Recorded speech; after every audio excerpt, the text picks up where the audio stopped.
Friend Larry Hackett, editor of People Magazine. Good morning, all. Good morning. And boy, this 50 Shades of Grey, every time it comes up, it creates a lot of buzz. Charlie Hunnam, people surprised when he got it, surprised when it drops out. We're talking about casting news for a movie that hasn't been made yet.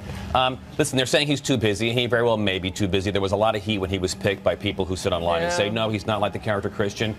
It seems to me this has worked out for everybody. If the people who are making the movie want a mulligan, they got one if they want to cast somebody else. Charlie Hunnam, 2 months ago, who?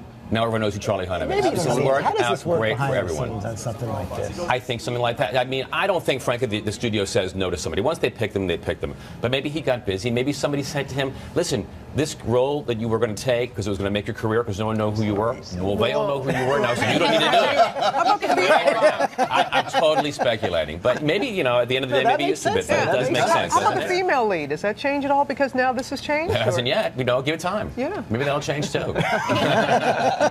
Last night, Oprah sat down with Robin Thicke on the next chapter, and that little thing about twerking came up. It did. From the VMAs. What was that, last year? No. I mean, it does seem that way. And Robin described what it was like for him out there.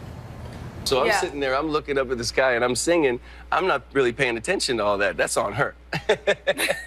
I'm like, people ask me, you know, do you twerk? I go, listen, I'm the twerk-e. I'm twerked upon. So Larry's saying it was all Miley. This is the Casablanca school of interviewing. He was shocked that this happened to him on the show. He knew what was going on. Not very gallant. Not very gallant.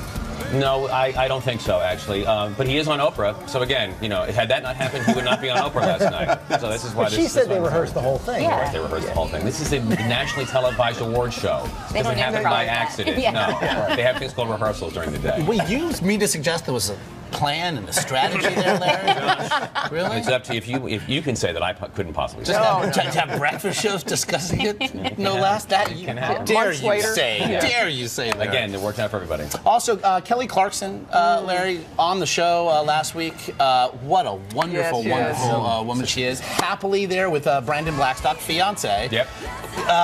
We're calling it baby fever. It sounds much more like a baby demand. It really does. December, yeah, we're going to get married. They're going to get married in the next couple of weeks or months, we know.